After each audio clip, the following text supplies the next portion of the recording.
పరిశుద్ధమైన తండ్రి, ప్రేమగల యేసు ప్రభువా, మీ పరిశుద్ధమైన పాదాలకు వందనాలు తండ్రి.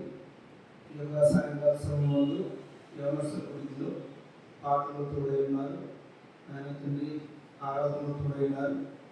ఇదిగో నైచిన కొద్దిపాటి వాక్యం ధ్యానించుకుంటుండగా ఆ నీవేని వాక్యం ద్వారా మాతో మాట్లాడి మమ్మల్ని బలపరిచి స్థిరపరచుకొని యేసుక్రీస్తు నామమున పరమ తండ్రి ఆమేన్. దేవుని నామానికి మహిమ కలుగుగాక. ఇప్పుడు వచ్చినందరూ కూడా ప్రభు పెట్టిన వందనాలు, పాస్టర్ కూడా ప్రభు పెట్టిన వందనాలు తెలియజేస్తా ఉన్నాను. ద్వితీయోపదేశ కాలంలో మరి దేవుడు చెప్తున్న మాట ఏంటంటే, దేవుని ఉద్దేశం ఏంటంటే మరి బీదలు ఉండరు అని. మరి ఏ తల్లిదండ్రులైనా మరి తమ బిడ్డలని మరి అడుగులు తినేవారిగా చూడాలని కోరుకోరు. అయితే మన పరలోక తండ్రి కూడా మరి ఆయన కూడా మరి ప్రతి ఒక్కరి పట్ల ఒక బాధ్యత కలిగిన ఉన్నారు కనుక మరి దేవుని ఉద్దేశం బీదలు ఎవరు ఉండకూడదని మన ఉద్దేశం. కనుక దేవుని సేవకుడు ఒక ఆయన మరి ఈ విధంగా అన్నారు, మరి పేదరికం నిన్ను విచారించేలా చేస్తుంది, పేదరికం నిన్ను విచారించేలా చేస్తుంది, అదే సమయంలో నిన్ను ఆలోచించే విధంగా చేస్తుంది. మరి పేదరికం అనేది విచారకరం, మరి బాధాకరం, కానీ మరి ఆలోచింపజేస్తుంది. బాధాకరమే పేదరికం అనేది, మరి శ్రమే, ఇబ్బంది. మరి ఇది ఎందుకు వచ్చింది ఈ పేదరికం అనేది మరి ఆలోచన చేస్తే ఈరోజు మరి దేవుని వాక్యంలో మరి ఆర్థిక సమస్యలు మరి అనే దాని గురించి మరి నేను చెప్పాలనుకుంటున్నాను. మరి ఈరోజు దేవుని వాక్యంలో ఆర్థిక సమస్యల గురించి నేను చెప్పాలనుకుంటున్నాను. మరి దాని యొక్క రీజన్స్ ఎలా ఉంటాయంటే రెండు రకాలుగా ఉంటాయి. రెండు రకాలైనటువంటి రీజన్స్ కనబడతాయి. ఒక దరిద్రులు అవడానికి, పేదరికానికి రెండు కారణాలు, రెండు కోణాలు ఉంటాయి. ఒకటి దేవుని కోణంలో నుండి ఒక కోణం చూడవచ్చు, వ్యక్తిగత జీవితం నుండి మరొక కోణం మనం చూసుకోవచ్చు. మరి చాలా విషయాలు ఉంటాయి కనుక దేవుని కోణంలో నుండి మనం ఎందుకు పేదరికంగా ఉంటున్నామో మరి దేవుని కోణంలో నుండి ఒక 5 విషయాలు మనం ఆలోచిస్తే దేవుని పిల్లలుగా మనం పేదలుగా, దేవుని పిల్లలుగా మరి పేదలుగా మనం ఎందుకుంటున్నామో ఒక 5 విషయాలు మనం దైవవాక్య గ్రంథము కోణంలో నుండి మనం చూద్దాం. పేదరికంగా పుట్టడానికి మనం కారణం కాకపోవచ్చు. మరి పేదవాడిగా బ్రతకడానికి మనమే కారణం. మనము పేదవాడిగా పుట్టడానికి మనం కారణం కాకపోవచ్చు, కానీ పేదవాడిగా బ్రతకడానికి మనమే కారణం.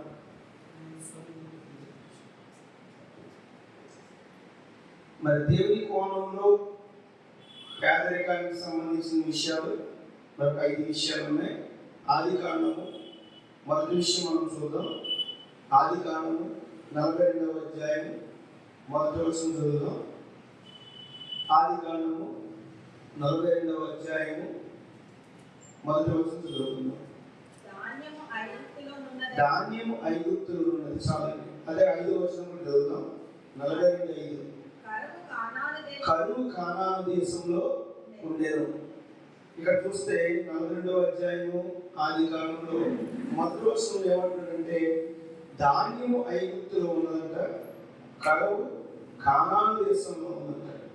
మరి నిజానికి మరి కానానులో ఏముండాలి? ధాన్యం ఉండాలి, ఐగుప్తులో కరువు ఉండాలి. మరి ఎందుకు అంటే కానాను దేశానికి మరి ఒక పేరేంటి? పాలు తేనెలు ప్రవహించే దేశం. పాలు తేనెలు ప్రవహించే దేశం అంటే పాలు తేనె ప్రవేశించడం కాదు, కానీ అక్కడ వృక్ష సంపద, మరి ఎన్నో సంపదలు కలిగినటువంటి ప్రాంతం కానాను దేశం అంటే. కానీ ఇక్కడ చూస్తే మరి పశు సంపద, వృక్ష సంపద కలిగినటువంటి మరి కానాను దేశం. అలాంటి కారణాలు ఎందుకు మరి కరువు పాలైంది, మరి దివాలా తీయవలసినటువంటి ఐగుప్తు ఎందుకు ధాన్యంతో సమృద్ధిగా ఉందంటే ఒకటే రీజన్. ఆ రీజన్ ఏంటంటే కానాన్లో యోసేపును వారు ఏం చేశారంటే అమ్ముకున్నారు. యోసేపు మన ప్రభు అయిన యోసేపు ముందుగా మరి ఆయన ఉన్నారు. మరి యోసేపుని వారు ఏం చేశారు, అమ్ముకోవడం జరిగింది. మరి యోసేపు అంటే ఫలించే కొమ్మ అని అర్థం. మరి కొంతమంది యోసేపు అని పిలవబడి యోసేపు అంటున్నారు. యోసేపు అంటే అర్థం అంటే చచ్చిన కొమ్మ. అందుచేత మనము యోసేపు అని పేరు పెట్టిన వారిని యోసేపు అని పిలవకూడదు. యోసేపు అంటే చచ్చిన కొమ్మ అని అర్థం, యోసేపు అంటే ఫలించే కొమ్మ అని అర్థం. ఎందుకు కానాన్లో మరి ఆ సమృద్ధి లేకపోయింది, మరి ధాన్యం ఐగుప్తులో ఉందంటే కారణం ఏంటంటే కానానీయులు ఏం చేశారు, దీని మొట్టమొదటి కారణం పేదరికానికి మొట్టమొదటి కారణం మరి యోసేపుని వారు అమ్ముకున్నారు. నీవు ఎంత సమృద్ధి కలిగిన స్థలంలో ఉన్నప్పటికీ మరి యేసు ప్రభువును అమ్ముకునే బ్రతికితే నీకున్న స్థలం ఏమైపోతుందంటే వెళ్ళిపోతుంది. అంటే అమ్ముకోవడం అంటే యేసు ప్రభువుని మనం ఉన్న స్థలంలో యేసేపు కలిగి ఉంటే ఆశీర్వాదకరంగా ఉంటాం. మనకున్న స్థలంలో యేసు ప్రభువుని మొదటి స్థానం ఇవ్వకపోతే మన స్థలం ఏమైపోతే ఎండిపోయే పరిస్థితి ఉంటుంది. మన ప్రతి పరిస్థితిలో కూడా యేసు ప్రభు వారికి మొట్టమొదటి స్థానం మనం ఇవ్వాలి. మరి ఉదాహరణగా ఆది కాలంలోనే అబ్రహాము లోతు జీవితాలు మనకు మాదిరికరంగా కనిపిస్తాయి. లోతు జీవితం తీసుకుంటే మరి భౌతిక జీవితంలో లోతైన అనుభవం కలిగిన వాడిగా మనకు కనిపిస్తారు. ఆధ్యాత్మిక జీవితం కాదు కోరుకున్నది లోతు. భౌతిక సంబంధమైన విషయాల్లో ఆయన ముందుగా ఉన్నాడు కనుక మరి తన భార్య, తన అల్లుళ్ళు, తన కుమార్తె ఏమైపోయారు, నాశనం అయ్యారు. కనుక అబ్రహాం జీవితంలో చూస్తే మరి ఆయన ఎక్కడ నివసించాడు, కొండలో నివసించాడు. లోతు ఎక్కడ నివసించాడు, లోయల్లో నివసించాడు. మరి పంట బాగా సమృద్ధి ఎక్కడ దొరుకుతుంది, లోయల్లో దొరుకుతుంది, కొండలు దొరకదు. కొండలు ఏమి దొరకదు. మరి అక్కడ పరిస్థితులన్నీ తారుమారుగా ఉంటాయి. కానీ ఎవరు ఆశీర్వదించబడ్డాడు, లోతు ఆశీర్వదించబడలేదు. మరి అబ్రహాం ఏమయ్యాడు, ఆశీర్వదించబడ్డాడు. ఎందుకంటే భౌతికంగా లోతు తన విషయాల్లో చూసుకున్నాడు. అబ్రహాం యొక్క ఆధ్యాత్మికంగా విషయాల్లో ఆయన చూసుకున్నాడు కనుక మరి ఇక్కడ కీర్తన గ్రంథంలో 42వ అధ్యాయం 1వ వచనంలో ధాన్యము ఐగుప్తులో ఉందంట, 5వ వచనంలో కానానులో కరువు ఉంది. కారణం ఏంటంటే యేసు ప్రభువును అమ్ముకోవడం. మరి మన జీవితంలో యవనస్తులుగా ఉన్నప్పుడు మరి యేసు క్రీస్తును కలిగి ఉండి మనం ఏం చేస్తున్నాం, యేసు ప్రభువుకి ప్రిఫరెన్స్ మొదటి స్థానం మనం ఇవ్వగలుగుతున్నాం మన జీవితాల్లో. మరి ఆయన మందిరానికి వచ్చినట్లు, మరి ఆరాధించడంలో, పాటలు పాడటంలో, మరి ఆ మందిర పరిచయ విషయంలో మరి దేవునికి మొదటి స్థానం ఇచ్చేవారిగా, లేకపోతే దేవునికి మహిమకరంగా మనం ప్రతి పనిలో ఉంటున్నామా లేదా అని మరి పరిశీలన చేసుకోవాలి. మరి యేసేపు గురించి అన్ని అమ్ముకున్నా పర్వాలేదు, కానీ మరి మనం సమకూర్చుకోకూడదు. యేసు ప్రభు అమ్మి వేసుకుని అన్ని సమకూర్చుకుంటే మనకి ఏమీ లాభం ఉండదు కనుక మరి మన పేదరికానికి కారణం ఏంటంటే మరి యేసేపు మన జీవితంలో మరి అమ్ముకునే వారిగా మనం ఉన్నామా అనేది మరి పరిశీలన చేసుకోవాలి. కనుక మొట్టమొదటి విషయమే పేదరికానికి చాలా ప్రమాదకరమైనటువంటి మొదటిగా ఇది భక్తులందరికీ మరి తెలుసుకోవాల్సినటువంటి విషయం. మరి యోధా భక్తులు కూడా ఏం చేసింది, యేసేను అమ్ముకున్నాడు, స్థలం కొన్నాడు. మరి ఆ స్థలం దేనికి పని చేసింది, తన పాతి పెట్టడానికే పని చేసింది. ఎందుకంటే యేసేను అమ్ముకునే వ్యక్తిగా యోధా ఉన్నాడు కనుక. మరి మన జీవితంలో చాలా విషయాలు మరి యేసేను పక్కకి పెట్టే విషయాల్లో మనం ముందుంటున్నాం. మరి ఆదివారం ఆరాధనకి రావాలి అంటే మనకి ఏం అడ్డు వస్తాయి, వివాహం అడ్డు వస్తుంది, పెళ్లి అడ్డు వస్తుంది, లేకపోతే చుట్టాలు అడ్డు వస్తారు. మరి ఆ ప్రిఫరెన్స్ మనం వారికి మొగ్గు చూపుతాం. అప్పుడు యేసేను మనం ఏం చేస్తున్నట్టు డైరెక్ట్గా అమ్మివేసుకుంటున్నాం. ఒక వర్షం పడితే, ఒక రోగం వస్తే మరి దేవుడి సన్నిధికి రావాల్సింది. కారణం ఏంటంటే యేసేను మనం ఏం చేస్తున్నాం, అమ్మివేసుకుంటున్నాం. చాలా విషయాల్లో మనకు తెలియకుండానే మరి యేసు ప్రభువుని మరి పక్కకు నెట్టేస్తున్నాం. యేసు ప్రభువుని ఉన్నతమైన స్థానంలో ఉంచవలసిన దేవుడిని మనం ఏం చేస్తున్నామంటే పక్కకు పెట్టేస్తాము. మరి ఒకసారి బిల్లీగ్రామ్ గారి యొక్క కాలేజీలో ఒక ఎక్స్కర్షన్ పెట్టారంట. ఒక మందిరం, మరి ఒక భక్తుడిని చూడడానికి వాళ్ళందరూ వ్యాన్లో వచ్చారు. వచ్చి అందరూ కూడా లోపలికి వెళ్ళి అన్నీ చూసేస్తున్నారు. చూసి మరి అందరూ వ్యాన్ ఎక్కారు. అయితే ఒక వ్యక్తి మాత్రం వ్యాన్ ఎక్కలేదంట. ఆ వ్యక్తి కొరకు మరి అన్వేషణ చేస్తే మరి ఒక భక్తుడు, ఆ బిల్లీగ్రామ్ గారి యొక్క భక్తుడి యొక్క మరి మోకాలు వేసినటువంటి మరి ఆ స్థలంలో మరి ఆ యొక్క జానీశ్రీ గారు ఆ మోకాలు వేసిన స్థలంలో గుంటలు పడినప్పుడు ఆ గుంటల్లో కూర్చుని ఆయనకు ప్రార్థన చేసిందండి. ఏమనంటే, దేవా, నేను తీర్మానం చేసుకుంటున్నాను, నిన్ను ఎప్పుడు కూడా బాధ పెట్టను, నిన్ను ఎప్పుడు కూడా ఓడిపోయే వ్యక్తిగా నేను చెయ్యను, నేను ఉండమని తీర్మానం చేసుకున్నాడు. మనము ప్రార్థన చేస్తూ ఉంటాం. దేవుడి వాక్యం మనతో మాట్లాడిన తర్వాత మనం ఏమంటాం? దేవా, నీ వాక్యంలో నాతో మాట్లాడావు, అలాగే నేను నా వాక్యం నాలో జరిగించుకో అంటాం. కానీ అలా ప్రార్థన చేయకూడదంట. ఒక సాగు చెప్తున్నాడు ఏమంటే, ఆల్రెడీ వాక్యం నీకు అప్పగించాడు దేవుడు. ఆ వాక్యం అప్పగించిన తర్వాత మనం ఏం చేస్తాం? దేవా, ఈ వాక్యాన్ని నాలో జరిగించుకో అంటే మళ్ళా దేవుడి మీద మనం నెట్టేస్తాం. ఏమని? వాక్యం జరిగించు అంటే వాక్యం ఆయన ఇచ్చిన వాక్యం మనం ఏం చేయాలి? తీసుకుని తీర్మానం చేసుకోవాలి. ప్రభువా, ఈ వాక్యం నాతో మాట్లాడే కనుక నిన్నెన్నడూ నేను సిగ్గుపరచను, నిన్నెన్నడిని తోసిపోయాను, నిన్నెన్నడూ నమ్ముకోను, నిన్నెన్నడిని తప్పుగా చేయను. మరి అటువంటి ప్రార్థన చేసేవారిగా మనం ఉండాలి. మరి యేసయ్య ఎన్నడూ కూడా మనం హై లెవెల్లో చూడడం తప్ప యేసయ్యను తెచ్చిపరిచే వాళ్ళగా, మరి యేసుని నమ్ముకునే వాళ్ళగా మనం ఉండకూడదు. ఎందుకంటే మనం చేసే ప్రతి పనిలో, దైవ సంబంధమైన పనిలో యేసయ్యను మనం ఎత్తి చూపేవారిగా ఉండాలి. మనకు తెలియకుండానే చాలా విషయాల్లో మరి దేవుని సన్నిధి పట్ల, దేవుని పట్ల మరి నిర్లక్ష్యం చేస్తూ ఉంటాం. అది దేవుణ్ణి అమ్మివేసినట్లుగా మనం భావించాలి. ఇక్కడ యేసయ్యను వారు నమ్ముకున్నారు, మరి సమృద్ధి కోల్పోయారు. కానీ మొదటి విషయం, పేదరికానికి కారణం ఏంటంటే యేసయ్యను అమ్ముకోవడం. రెండవది చూస్తే కీర్తన గ్రంథం 120లో కీర్తన మొదటి వచనం. ఇది అందరికీ మరి కంఠస్థ కలిగినటువంటి కీర్తన కనుక మొదటి వచనం, యెహోవా యందు భయభక్తులు కలిగి ఆయన త్రోవయందు నడుచువారందరూ ధన్యులు. నీవు దేవుని నమ్మి మరి బాప్టిజం పొందిన తర్వాత మరి దేవుని సన్నిధిలో మరి నిజమైన మారు మనసు కలిగి ఉన్నావంటే దేవుని యందు భయభక్తులు. నువ్వు నిజంగా మారు మనసు లేదు అంటే మరి దేవుని యందు భయభక్తులు లేకపోవడం. భయము భక్తి అంటే మన రెండు కాళ్ళు సంబంధించింది. మన రెండు కాళ్ళు అంటే జంట. ఈ రెండు కాళ్ళు కూడా ఒకటి భక్తి, ఒకటి భయం. మరి భక్తి దేవుని మందిరానికి వెళ్తే భయం ఇంట్లో ఉండడం కుదరదు. భయం దేవుని మందిరానికి వెళ్తే భక్తి ఇంట్లో ఉండడం కుదరదు. భయం ఎక్కడ ఉంటే భక్తి కూడా అక్కడే ఉంటుంది. భక్తి ఎక్కడ ఉంటే భయం కూడా అక్కడే ఉంటుంది. కనుక ఈ జంట మాటలు భయము భక్తి. కనుక రెండోది ఏంటంటే ఇక్కడ చెప్తున్నాడు, నీవు కనుక భయభక్తులు కలిగి ఉంటే ఏం జరుగుతుందంట? నీ చేతుల కష్టార్జితం నీవు అనుభవించదు. అంటే మరి యేసుక్రీస్తు ప్రభువాన్ని ఎప్పుడైతే మనం భయభక్తులతో సేవిస్తామో, నీవు కష్టపడతా ఉన్నప్పుడు దేవుడు ఏం చేస్తాడంట? ఆశీర్వదిస్తాడు ఉంటాడు.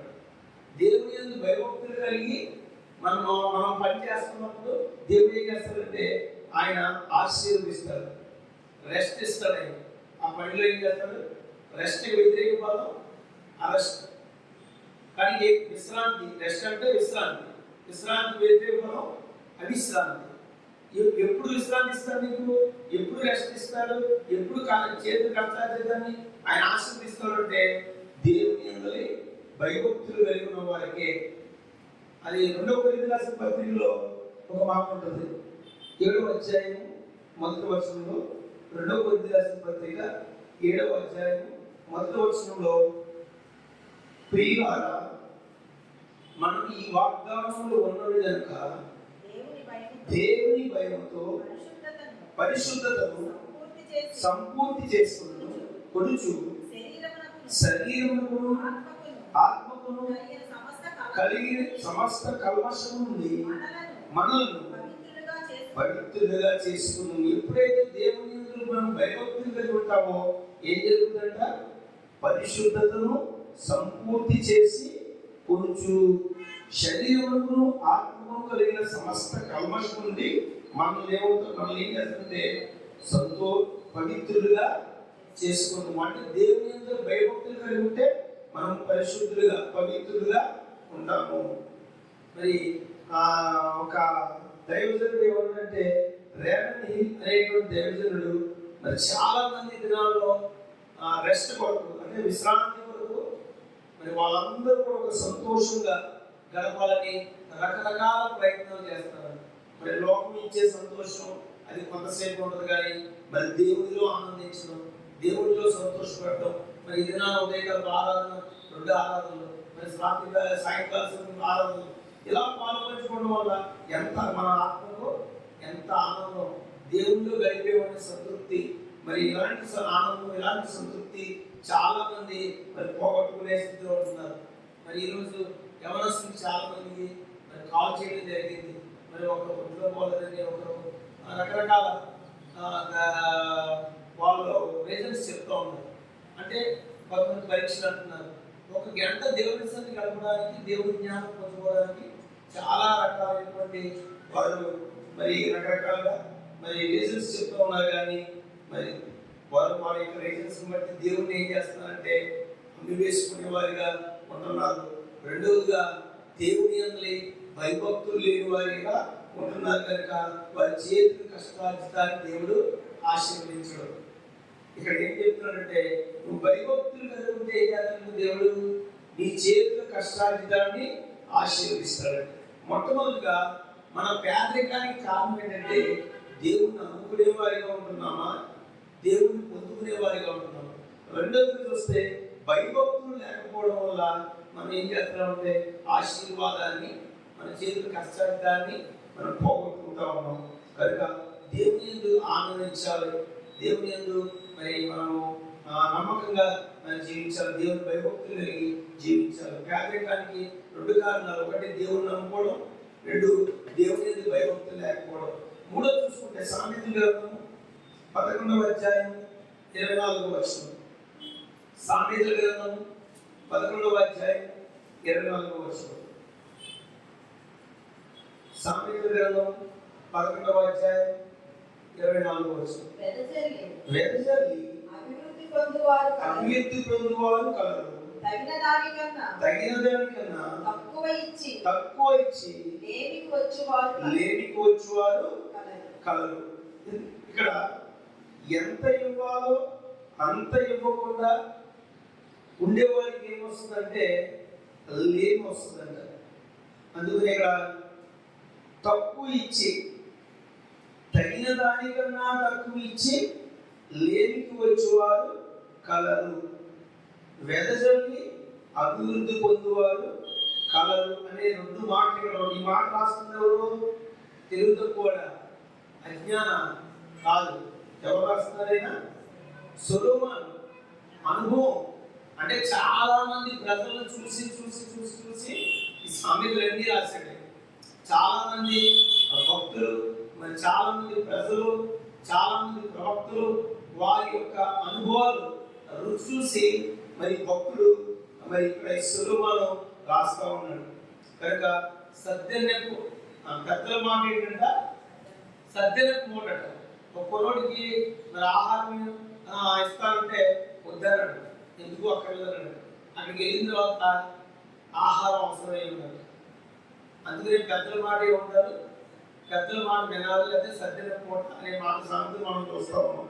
కనుక ఇక్కడ సొలొమోను ఈ సామెత ఆశామాషిగా రాలేదు, కానీ ప్రజల యొక్క అనుభవాలు వచ్చి మరి జ్ఞానవంతుడిగా ఇక్కడ రాస్తున్నాడు. తగిన దానికంటే తక్కువ ఇచ్చిన వారికి ఏమవుతుందట? లేమి గలవారు. ఈ విషయాన్ని మనం జాగ్రత్తగా గమనిస్తే దశమ భాగం గురించి కూడా మాట్లాడుతున్నాడు. పాత నిబంధన ఏంటి? పాత నిబంధన తగినది ఏంటి? దశమ భాగం. మరి కొత్త నిబంధన తగినది ఏంటంటే దశమ భాగం కంటే ఎక్కువ. మనం ఏం చేస్తాం? కొత్త నిబంధనలు ఉన్నాం కానీ పాత నిబంధన సరిగ్గా పాటించలేదు. కొత్త నిబంధనలో ఉన్నాం కానీ పాత నిబంధన తగిన దానికంటే అంటే అర్థం దశమ భాగం. కనుక లేమికి కారణం ఇది కూడా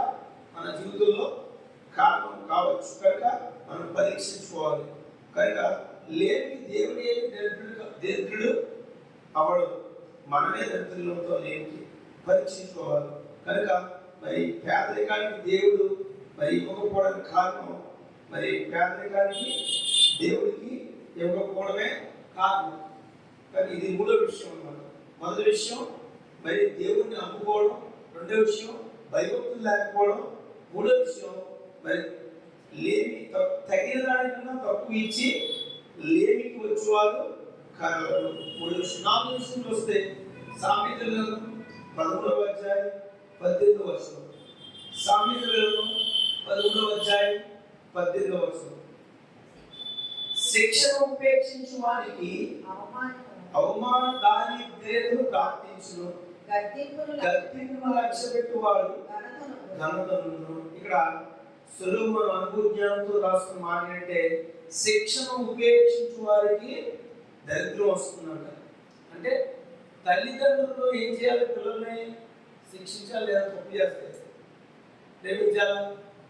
దొంగతనం చేసి వచ్చాడంటే వ్యక్తి బిడ్డని ఏం చేయాలి? శిక్షించాలా లేదా దండించాలా? శిక్షించాలి, అంతే కదా. దండించి లోపల కూర్చోబెడితే అది ఏమవుతుంది? మేకి కూర్చోబెడతాడు. కానీ ఇక్కడ అదే చెప్తాడు, శిక్షను ఉపేక్షించిన వాడికి ఏమొస్తుందంట? అవమానం వస్తుంది, దరిద్రం వస్తుంది. కనుక మన తల్లిదండ్రులు ఏమైనా మన బిడ్డలను శిక్షిస్తుంటే మరి ఎంతమంది కోరుకుంటారు శిక్షించాలని? ఎవరు కోరుకుంటారా? ఎవరు కోరుకోరు. ఎవరు కోరుకోరు. ఒకవేళ వాళ్ళే ఒకవేళ మనం శిక్షించారనుకోండి, ఒకవేళ ఎవరైనా కోరుకుంటారు శిక్షించమని? ఏ తల్లిదండ్రులు పిల్లల్ని నన్ను శిక్షించి నేను తప్పు చేశాను, నన్ను శిక్షించి తప్పు చేశాను అని అంటారా? ఒక స్కూల్లో ఒక ఆమె, ఒక చిన్నపిల్ల రోజు మాస్టర్ గారు వస్తుంటే వెళ్ళి పలకరించారు. ఆ మాస్టర్ గారు చాలా సంతోషపడేవారు. ఒకరోజు పలకరించడం మానేస్తున్నారు. ఏంటి పాప రోజు పలకరించేది, ఇవాళ పలకరించలేదు అని చెప్పి క్లాస్ రూమ్లో అడుగు పెట్టగానే ఈ పాప తలుపు పక్కన నించుని, సార్ ఈరోజు నేను హోంవర్క్ చేయలేదు అని కొట్టండి అన్నాడు. ఏం చెప్పే ఉంటే ఈరోజు హోంవర్క్ చేయలేదు నన్ను కొట్టనంటే మరి అటువంటి బిడ్డను కొట్టాలనిస్తుందా? కొట్టాలనిపిస్తుంది. మరి మన తప్పు చేసి కూడా మరి తల్లిదండ్రుల్ని నన్ను కొట్టండి, నేను తప్పు చేశాను అని ఎవరైనా అంటారా? ఎవరు అంటారు.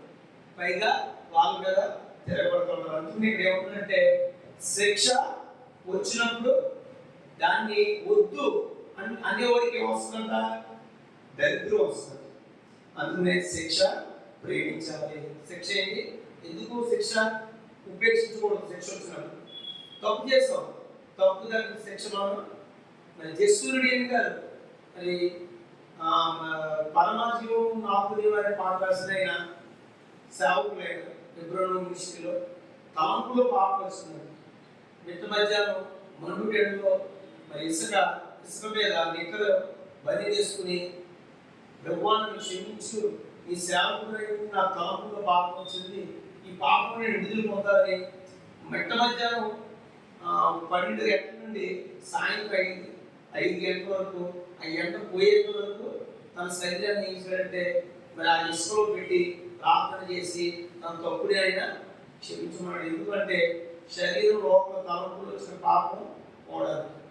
కనుక ఒక శిక్ష వచ్చినప్పుడు మరి ఉపేక్షించు వారికి, అంటే వద్దు అన్న వారికి ఏమొస్తుందంటే దరిద్రత, ఏమంటే ఇంకా దరిద్రము వస్తుందని దేవుని వాక్యం మనకి సెలవిస్తూ ఉంది. కనుక తప్పు చేసిన వారికి ఖచ్చితంగా మనం మందలించాలి. మన ఎవరి బిడ్డలను ఇంట్లో ఏమైనా తప్పులు చేస్తే, మరి పొరపాటు చేస్తే మనం ఏం చేయాలి? ఖచ్చితంగా మరి మందలించవలసిన వారిగా ఉన్నాము. మందలించకపోతే రేపు పొద్దున్న మీకే కూర్చుంటారు. కనుక శిక్షను ఉపేక్షించే వారికి అవమానం చేస్తుంది, దరిద్రం వస్తుంది. కనుక మనము ఖచ్చితంగా తప్పు చేసిన వారికి ఏ వయసులో ఉన్నా వారిని ఏం చేయాలి? బుద్ధి చెప్పాలి, గద్దించాలి అనే విషయాన్ని మనకి. లేకపోతే అవమానము దారిద్రత వస్తుంది. 4 విషయాలు చెప్పాడు. దేవుని నమ్ముకోతే దరిద్రత వస్తుంది, భయభక్తులు లేకపోతే దరిద్రత వస్తుంది, తగిన దానికంటే తప్పు ఇచ్చేవాడికి దరిద్రత వస్తుంది, దేవుని మాట వినకపోతే దరిద్రత వస్తుంది. ఎందుకంటే దేవుని మాట వాక్యం మనతో మాట్లాడుతున్నప్పుడు స్వీకరిస్తున్నప్పుడు దాన్ని ఖచ్చితంగా తీసుకోవాలి. ఎందుకు దేవుడు మరి శిక్షిస్తాడంటే ప్రకటన గ్రంథం 3వ అధ్యాయం 19వ వచనంలో ఒక మాట రాయబడి ఉంది.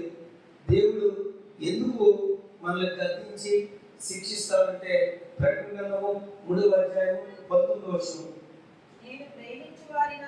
నేను ప్రేమించు వారినందరినీ గద్దించి శిక్షించుచున్నాను కనుక నీవు ఆసక్తి కలిగి మారు మనసు పొందుము. అంటే దేవుడు ఏం చేస్తాడంట? ఆయన బిడ్డ అయితే ఏం చేస్తావు, నీ బిడ్డ అయితే ఏం చేస్తావు? గద్దిస్తున్నావు కట్టే. దేని పని గద్దిస్తున్నావు? సరైన మార్గంలో ఉండాలని గద్దిస్తున్నావు. ఎందుకు? నీ బిడ్డను నువ్వు ప్రేమిస్తున్నావు కనుక.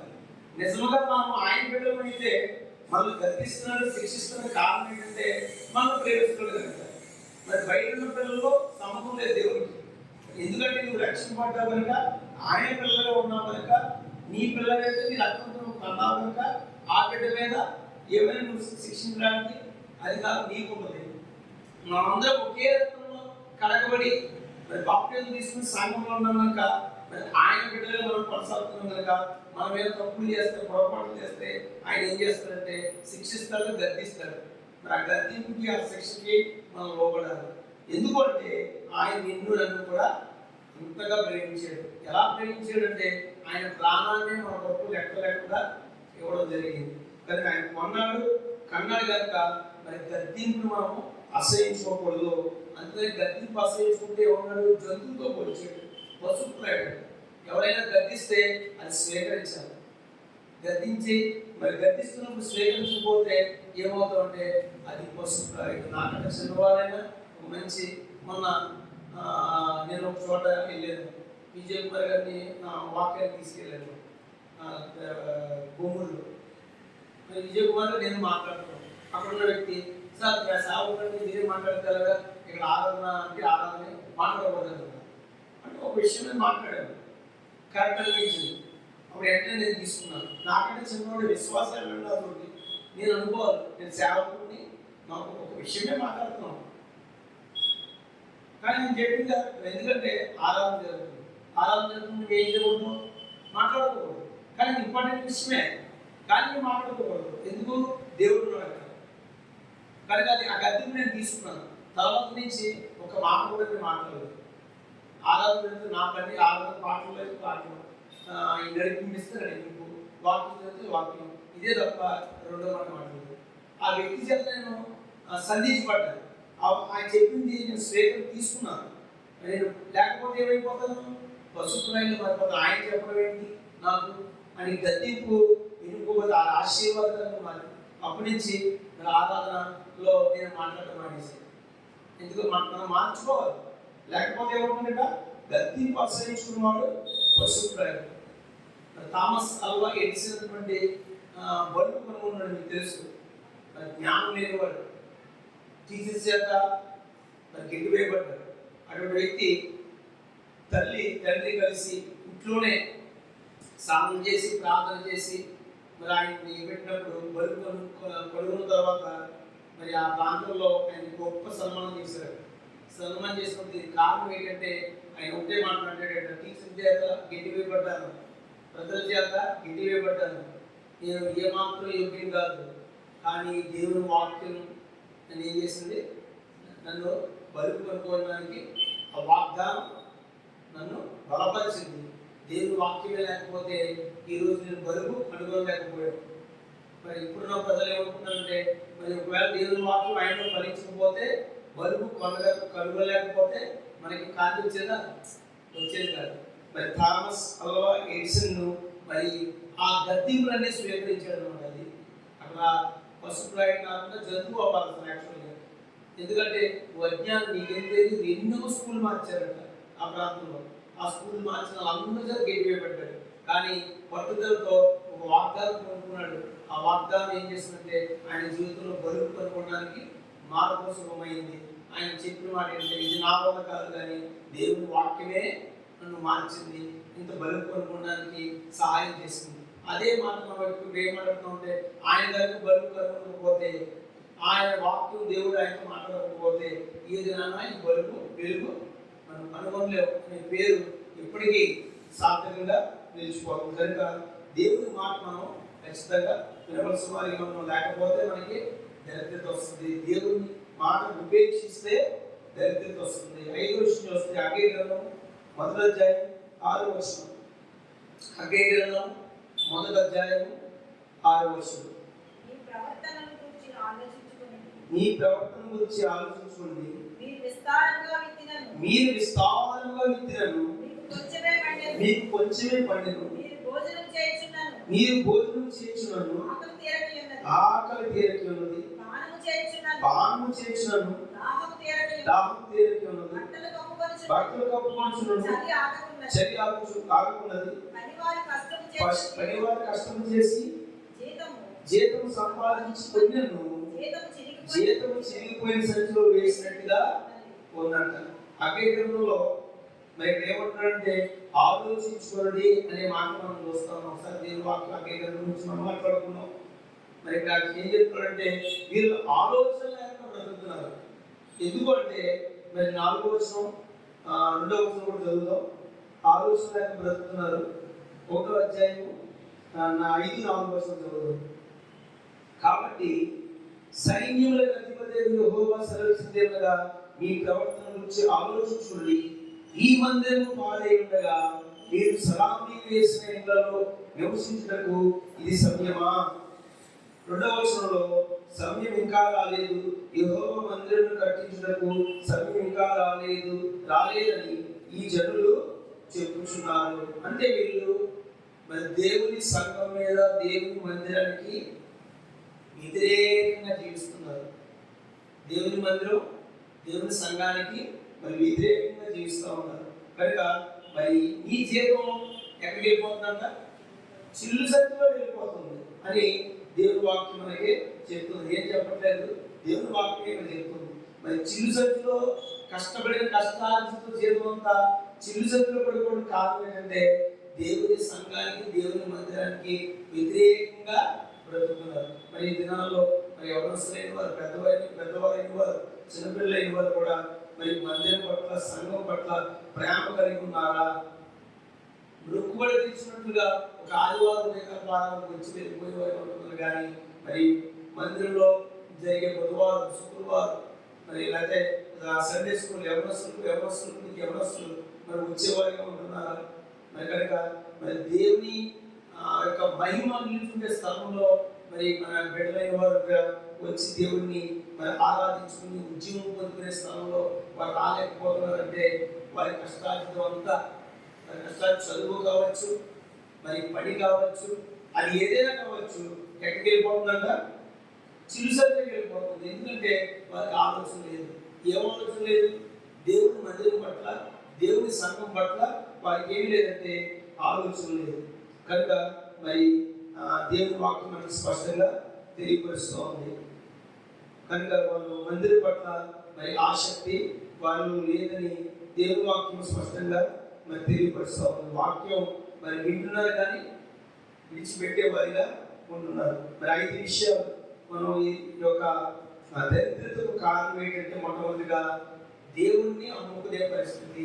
అంటే దేవుడికి ఇవ్వాల్సిన స్థానం ఇవ్వకుండా వేరే విషయాల్లో మనం ముందు పెడుతున్నాం. మరి అలాంటి బ్రతుకు మనం బ్రతికినప్పుడు దేవుడిని మనం తెలియకుండా తెలుసో దేవుడిని నమ్మివేసే వాడిగా మనం ఉంటున్నాం. దానివల్ల మనకు దరిద్రత వస్తుంది.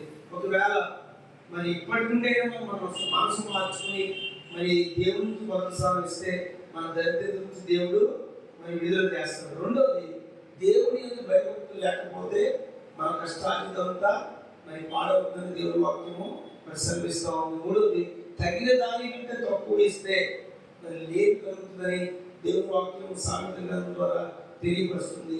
మరి దేవుడు మాట్లాడుతుండగా మరి ఆయన ప్రభావం ఆయన మాటను విధేయత చూపించకపోతే ఖచ్చితంగా శిక్షకు ఉపేక్షించే వారికి అవమానము దారిద్రత వస్తుందని దేవుని వాక్యం సెలవిస్తుంది. మరి చివరిగా దేవుని మందిరం వచ్చే మరి దేవుని మందిరం పట్ల దేవుని సంఘం పట్ల మరి ఎంత ప్రేమ కలిగి ఉంటున్నాము అనేది మనం పరిశీలన చేసుకోవాలి. దేవుని సంఘం పట్ల దేవుని ప్రేమ పట్ల ఏ వైఖరి కలిగి ఉన్నామో మనం పరిశీలన చేసుకోవాలి. దరిద్రతకు చాలా కారణాలు ఉన్నాయి, కానీ ఈ యొక్క సాయంకాల సమయం ముందు ఒక 5 విషయాలు మీ ముందు ఉంచాను. ఆ విషయాల్లో దేవుడు మనతో మరి మాట్లాడుతున్నాడు. ప్రభు యొక్క ఉద్దేశం ఏంటంటే మనలో పేదలు ఉండరు అనేటువంటి ద్వితీయోపదేశకాండంలో మాట మరి మనం స్పష్టంగా చెప్తా ఉండక ఎందుకు దరిద్రత వస్తుందంటే ఈ 5 కారణాలు మన జీవితంలో ఉన్నాయేమో మనం పరిశీలన చేసుకుందాం. ఈ కొద్ది వాక్యము మనందరి హృదయాల్లో ఫలించి అభివృద్ధి చెందిన దాకా ఆమె ముగింపు